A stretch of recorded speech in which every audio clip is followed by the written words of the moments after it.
Welcome to Dre Brooks' Vision, Semi-Pro Football News, where we get you the scores and the highlights, and we have the best interviews. We got on the phone head coach Justin Wayne for the Arkansas Punishers. What's up, coach? Man, not much, man. Just sitting here trying to live life. Oh yeah, I bet. Y'all had y'all first preseason game. First of all, I've been keeping up with y'all. There's a lot of hype and everything. You know, y'all the first team, semi-pro team, and everything like that. And I came and got some highlights. Y'all first preseason game against the Tahlequah Vipers. Congratulations on y'all first preseason win. Tell the audience a little bit about yourself and where you from. Okay.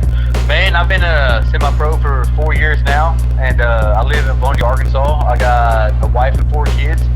Man, and they support my dream of getting these young athletes out of here, and that's what we're solely about at the Punishers. Yeah, and I love the way y'all got everything set up. I know this is the Punishers' first year. Is this the first year? You say you got 4 years of head coaching semi-pro football? I got 3 years head coach and 1 year at playing. Okay, tell us a little bit about that. Where did you coach at? Where you coach at? Tell us where you coached at.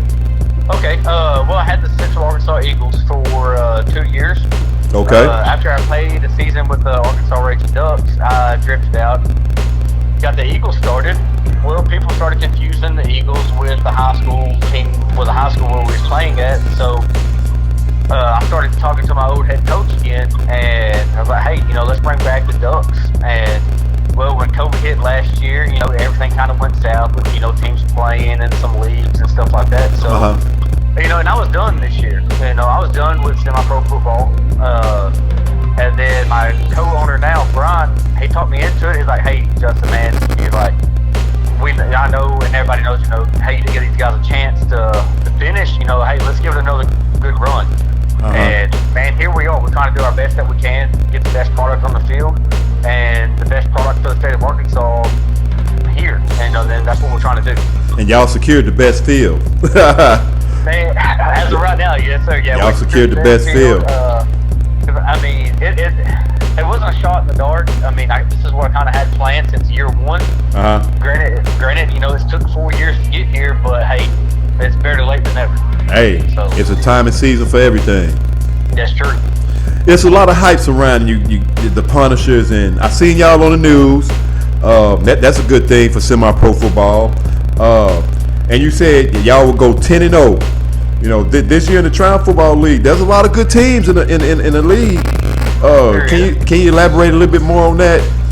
Yeah, man, it's just a simple fact of, I'm just confident in the coaching staff that we have. I'm confident in the players that we have. I'm confident in the play calling. I'm confident on, the offense and defensive side of the ball. Granted, when we played the Vipers, we wasn't really a showcase team. We had a lot of penalties. That was our first game hitting in pads. And to be honest, that was our first time in pads, period. We did have 3 touchdowns called back, but what team doesn't have touchdowns called back, whether exactly. or NFL? So, we're not going to count those as touchdowns. To me, honestly, we won. It was an ugly win, but we'll take the W as our first game ever. Hey, a win's a win. That's true. A win's a win. That's what we're going to bounce back from. We're going to keep on improving day in, day out, and even with the athletes. Athletes come and go. Yeah. We continue to sign, and we're going to continue to cut. Y'all getting some good athletes, man. Y'all picking up some good athletes. I was checking out. Y'all signed a guy. I think it was 2 weeks ago or last week. I can't think of his name. Devon Lindsay. I think that was him. I think that's one. I think that's the guy you're talking about. About 2 weeks ago. Let me ask you something. Do y'all have any preseason games, other preseason games coming up? Well, we got one. Should be coming up middle of February. It's not set in stone yet. We had a team somewhat call us out. But, at first we wasn't going to play. We were going to focus on another team. I got to thinking about it. Look, this team that called us out, they're supposed to be in a higher league than the league that we're in now. So you know what? we're gonna play them. We're gonna give them what they wanted, and I'm gonna call it now. We're gonna come home with the W. It's just that simple. Do you mind telling us who you play, or y'all want to keep it on the low until y'all get it going? Keep it hush right now. Just for the simple fact, I'm waiting on. I know the date. Okay. I'm just waiting on the kickoff time and the location. Just shoot it to us. Just shoot it to us, and we'll put it on the show. You let everybody know. I sure will. You let everybody know. March 13th. All right, now March 13th, your first season game is against the Arkansas Bolts, and then on March 20th, y'all got the Arkansas Extra. Y'all got 2 back-to-back tough games. Arkansas Extra's been around for 20 years. Bolts been around for 4. March 13th, first game. Are y'all ready for that game? What are y'all doing to prepare for that matchup? Because y'all got 2 back-to-back games. That 13th, then y'all got to go that 20th and face the Extra. Yes, sir. Yeah, so we're getting ready. But just like any other team in the league or in the country, we're going to take each day at a time. Right now, we're focused on the game that's going to be February 13th. And then, no disrespect to the Arkansas Bolts, but no time will come right after we play the team that we'll be playing on February 13th. So, okay. I mean, we've been scouting. Don't get me wrong. We're keeping up with everybody's social media, stuff like that. See who they have and who they don't have, and go off of that. We kind of know the play calling that the Bolts are going to do, but man, it's a whole new season. Yeah, it's a whole new year. The offensive coordinator over there, Stephon Holloway, man, he can totally come out with a whole different playbook and blow us out, and that's surprises. And I'm kind of hoping that's what he does, because I mean, we got a whole new playbook. We didn't even open up our playbook on the Vikings. I think my offensive coordinator, I think he ran like 7-8 plays. But you may not even see those 7 or 8 plays until later on in the season. I mean, we have 2 totally different playbooks. Our offensive guys are picking up on it. So, like I said, when we played the Vipers, man, it wasn't a fluke. We didn't perform. We had a lot of penalties. And penalties killed us. I think the whole team.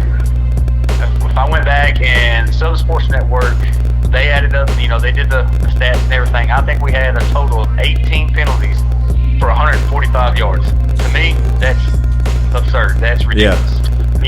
But first team, first time playing with each other. We get it. It's going to happen. So we're going to improve. So.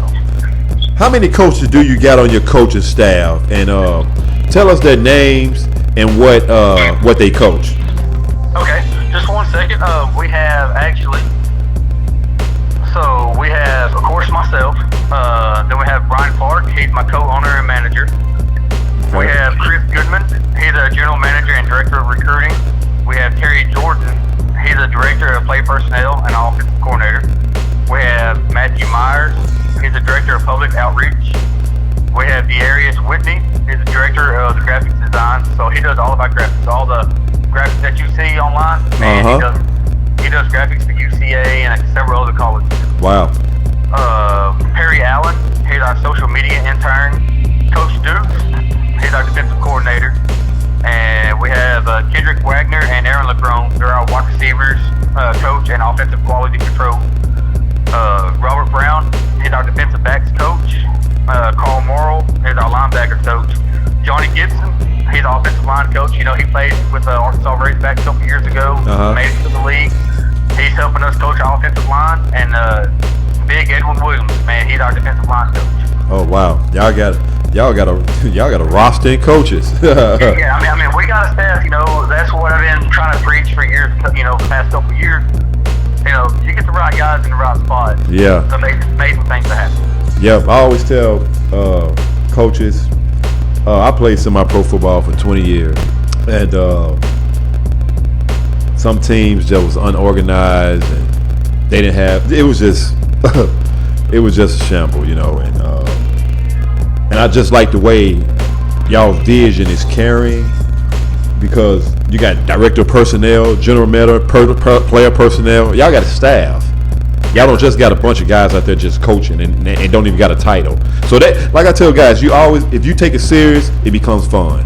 I tell coaches that, if you take it serious, you become fun. When I was coaching, I was a head football coach in high school, and I always tell players, and Just because you take it serious, it would be fun then. But y'all want to put the fun before serious, you know. Yes. So, you know, it got to be reversed. If you be serious, it becomes fun, you know. And I like that, and I really do like that. Let me ask you something.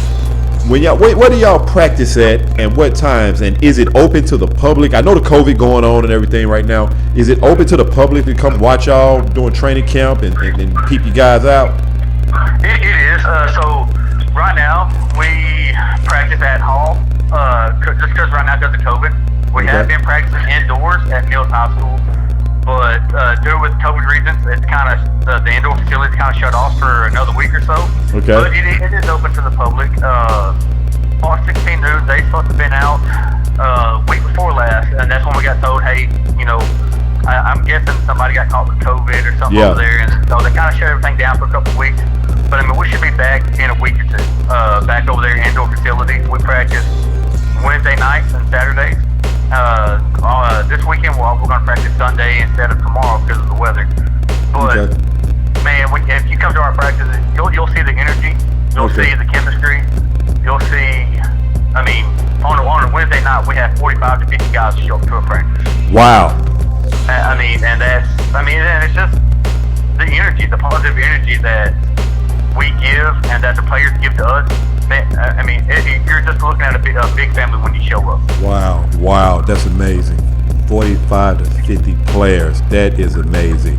On a Wednesday night during the week. Yeah, on a Wednesday night. Hey, you can't even get 10 players on a Saturday in practice. Hey, you say you've been in semi-pro for about 4 years. You probably have seen it before. Oh, I have. You've probably seen it before. But I'm kind of glad that semi-pro is kind of getting to a place now where it's getting kind of more serious a little bit. And I'm excited about this season in the Triumph Football League and how everybody's posting about their teams and how everybody's just ready, just like everybody's looking forward to playing each other. And I like that. I like the it just pumps me up. You know what I'm saying? It keeps me pumped. Yeah. So let me ask you something. Who would be your impact players on offense this year? Man, and on defense? That's a tough question. We got stars all over offense. If I had to pick anybody on offense, just one person, what makes and breaks a team would be a quarterback. And without the quarterback, though, it'd be the offensive line. I love our two quarterbacks that we have, Kalen Cooper and Denarius Robinson. But if I had to give it to impact players, it'd be our offensive line. Because if it wasn't for our offensive line, it wouldn't be. Name your offensive lineman. Go and give a shout out to your offensive lineman. Name your offensive lineman, Coach. Name your offensive line. I don't want to name them all. Okay. But I mean, we have 15 offensive linemen. Oh wow! Name the starters. Name the ones that starters. That's the starters. Well, see, that's the thing. 1 week it could be this guy. Yeah. The next week it'd be this guy. So technically, I mean, they're all okay with not starting. Yeah. But as long as they get their playing time, man, that's all that matters. Yeah, that is preseason right now. Y'all trying to find out who is who and who can do what. Exactly. I mean, if I had to give it a shout out, if I had to give it a shout out to one guy, one guy on the offensive line, it would probably have to be Calvin Taylor. Okay. Calvin Taylor, he's our left tackle, and man, he's a big dude. He's funny. But at the same time, man, he don't mind slamming somebody on the turf. I mean, it's just it's a night and day with him. Before the game, he's always jokes and fun, and then during the game, man, he's serious. Turns it up, huh? It's just. I mean, if I had to give it to one guy on the offensive line, it'd probably be Calvin Taylor. That's what's up. Is y'all in the same position with the quarterbacks? Is that y'all started quarterback that started with the Tahlequah Vipers, or y'all still trying to decide and giving guys reps? Well, we're still trying to decide. But the next game that we're coming up on the 13th, Denarius Robinson, he started. Who do y'all play on the 13th? Man, I can't tell you. I mean. Okay, that's the one. Okay, that's the one. Okay, that's the secret one. Okay, all right, I got you. Yeah. And so they give us kickoff time and stuff like that. Then we'll kind of release it, in the league and stuff like that. We don't want, because since we're going to be away, I don't want to bring, the news down there and stuff like that. So I want to wait until we get everything for sure set in stone. Yeah. But if that game is played, our starting quarterback that day will be Kalen Cooper. Okay, and that was the one that started against the Vipers. No, sir. He came in, the one that started against the Vipers, that was Daenerys Robinson. Okay. Number 15. Kalen Cooper will be number 4. Oh, okay. All right, I'm finna ask you, like I asked every other head coach. Who do you think would be your biggest matchup this year? Who's gonna be? You think you're gonna be the biggest matchup? It'll be the first game, March 13th. The Arkansas Boats, in my opinion, just for the simple fact that, man, the Boats came from the 4th FL, and I'm not saying nothing about the TFL because we're privileged to be in the TFL. But the Boats, if I'm not mistaken, they won a championship with the 4th FL, and I think they've been in the running for the championship the past 2 years. Yeah. And they're kind of like one of our in-state friendly rival teams, and it's always a good game, no matter win, lose, or draw. To me, I think the Arkansas Boats will be probably maybe one of the toughest matchups that we'll face. Wow. Well, you heard it, and I will be at that game. And but y'all heard it. We got the Arkansas Punishers head coach Justin Wayne on the phone. Man, Coach, it was good talking to you, and good luck on the season. And hey, I can't wait for that matchup. But let us know on the 13th when you get all the information. Y'all get it locked. Shoot me in the inbox. Shoot it to me. I sure will. All right, Coach, it was good talking to you. Hey, yes, sir. You too. All right, thank you. Yes, sir. This Semi-Pro Football News. If you got anybody, coaches, anybody, players that need to get interviewed, just hit us up. This is Semi-Pro Football News. We just got off the phone with Arkansas Punishers head coach Justin Wayne. They looking forward to the season. I'm looking forward to the season. I am excited, and I'm ready. This your boy Dre Brooks Vision, Semi-Pro Football News, and we out of here.